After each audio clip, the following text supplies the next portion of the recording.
It's Steve and Laura time. Let's go. Come on. Je vais bien. Mon petit chou. Et toi?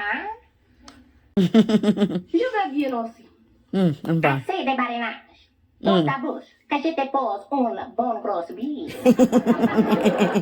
Any language Steve speaks is give me the luscious. Give me the luscious, Ferme tes choux d'abord. Lord, don't play with him. Lord, don't play with him. Oh, gosh. Oh, gosh. Ah, voilà. Une bise amoureuse. Steve, I'm just gonna warn you, bro. I'm just gonna warn you. That's not the real thing. That's not the real thing, baby. That's not the when you get the real thing, bro, you'll know. Mais tu as besoin de te raser.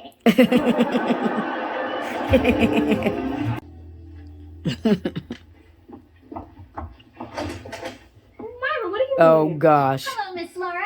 Oh Stephen gosh. told me you asked him to help you with your French, so I figured I should be here as the HPM. I think she meant DTM. Doing too much. HBM? Hanky Panky Monitor. Oh my gosh. Hello, Snuggle Buns. Hello, Turtle Toes. Turtle. Yes, I know. Myra, there's no need for you to be here. Nothing's gonna happen between Laura and me. I know, because I tried.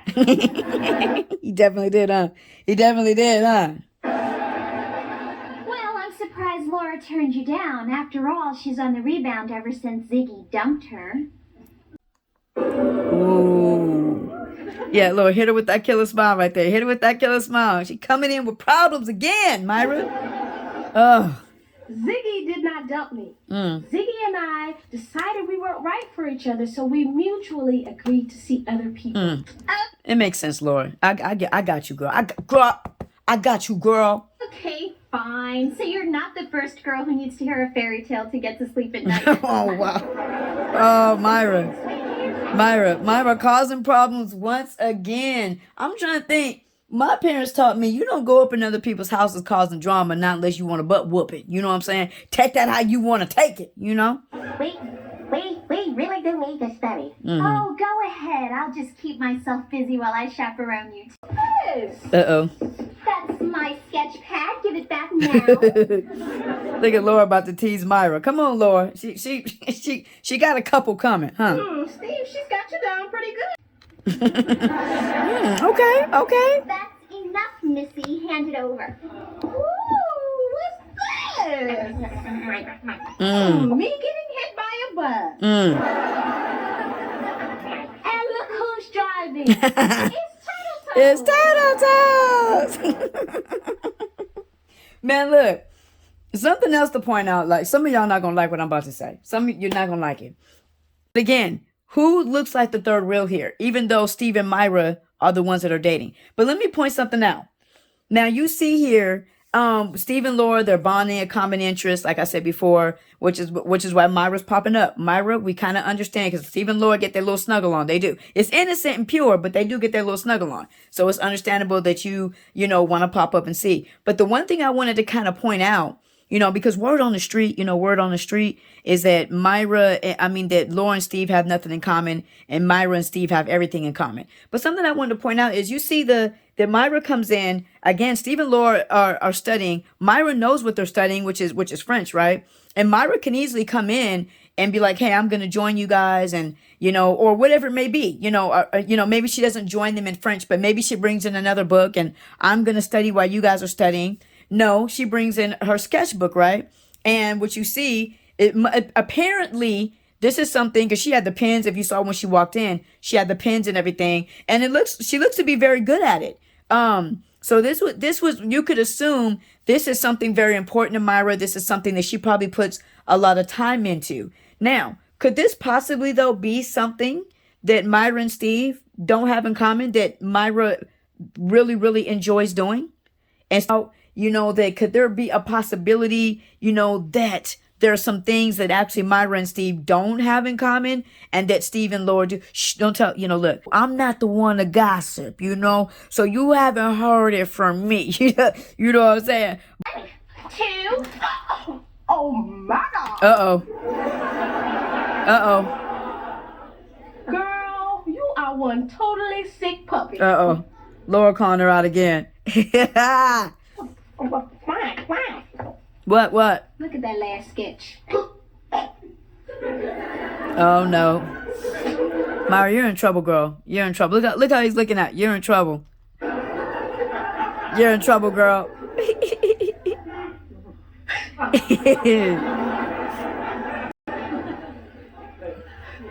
It's me. As naked as a japer. Oh, wow. But see, that would also prove my point again, right? So when somebody is drawing and they're sketching to that degree and they're sketching somebody's all together, that's something that you're taking time out. So what I'm getting is this is something actually very important to Myra. Clearly, she's very good at it. That I don't think Steve is that interested in. And you know what I'm saying? So I'm just putting it out there, guys. I'm just putting it out there. I don't write it. I just show you. I just report it. All right. So I sketched you au naturel.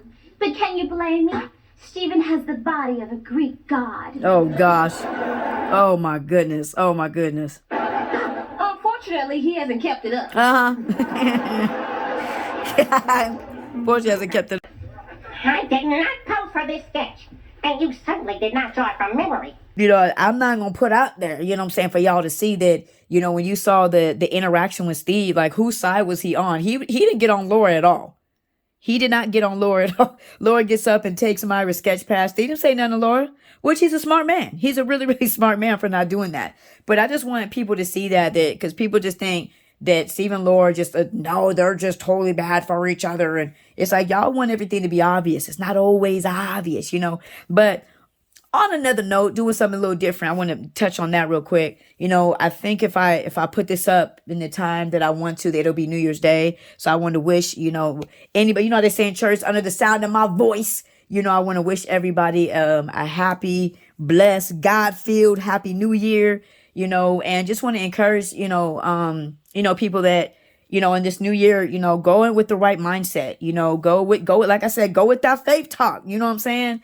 And want to encourage anybody first off that if God's already given you a vision, if you've already been sowing seed, if he already put purpose in your heart for you to, that you've already been doing, keep going, stay the course. You know what I'm saying? Seek God, stay the course. Don't, leave. If you're planting them seeds, leave them alone. Don't touch them. You know what I'm saying? Just keep believing, keep waiting, keep trusting God. Keep trusting his timing. His timing is really, I would say, never our timing. Like sometimes, no, never. Like God's timing is never our timing. Just like the word says that his thoughts are not our thoughts, nor his ways our ways. His timing is rarely ever our timing. So just trust his timing in those things. If you, like I said, if you have a vision and those seeds that are planting and you're waiting, keep waiting. Keep being patient. Keep trusting God, and keep seeking him, because the thing about it is, where we mess up a lot is we go and God gives us something and we go pursue it without him. You know what I'm saying? And then we wonder why we don't get the result in the time and space in which, maybe we thought we should or whatever. So do those things, but seek him at the same time. That's why I said that you have a God-filled year. And the other person I want to speak to is maybe that thing that God has placed in your heart that you haven't moved on yet. He's giving you a vision, he's giving you a place where to sow seed at, or giving you a person to sow seed into, he's giving you a purpose in your heart that you want to do, start, just do something, just start, because God can move when you move. God can't move before, what I'm saying? He doesn't move before you. God doesn't move before you. He moves after you move. So just, whatever it is you can do. And I'm a big believer in baby steps. I'm huge. So it's like, it doesn't matter how small it is. What can you do? Because people say, I can't do this. I can't do that. Okay. What can you do? Give y'all a little testimony. Y'all don't really care, but I give you a little testimony with my grandma. She was one of them, smoking Christians. Cause I call people out. You got the cussing Christian. Like, y'all need to stop. But my grandma was one of them smoking Christians. I said, Grandma, you got to come up out of that, and she was like, I can't stop smoking. And I said, well, Grandma, what can you do? like, and so I asked her, like, well, how many are you smoking a day? Won't tell all her business, and I said, well, can you cut that down by 1? Can you count that down by 2? She was like, yeah, I think I can do that. Long story short, now she has not smoked in like, I think 3-4 months. I actually didn't know it. I forgot about it. She told me at Christmas. I was like, grandma, you know what I'm saying? That we have to be okay with baby steps. Nothing is ever too small as long as you're moving forward. That's what matters. And think about this for a second. God kind of gave me this little, I don't know, this knowledge, if you will. But, he showed me, like, when babies are young and when we're young, it's a big thing when they take their first step, and it's baby steps, right? We're celebrating. You got to watch this. They just took it's amazing. And it's like, where did we lose that? Why is it now as adults that we don't celebrate when we take baby steps towards something, when somebody else takes baby steps towards it? And what I feel God revealed to me is because we no longer have childlike faith. If you have childlike, the Bible requires us to have faith like a child, but we don't have that anymore. So we can't even celebrate the little things because we don't think they're good enough. So I just wanted to encourage somebody in that, man, if you getting started, baby steps. It doesn't matter how small, as long as you're moving forward. That's what matters. Just keep moving forward. Just keep putting one foot in front of the other. Just keep moving forward, and I'll leave you with this, as the Bible says in Jeremiah 29:11, that I know the plans that I have for you, plans to prosper you and not to harm you, plans to give you a future filled with hope. You know what I'm saying? So yeah, man, love God, love people. May God bless you. May God keep you.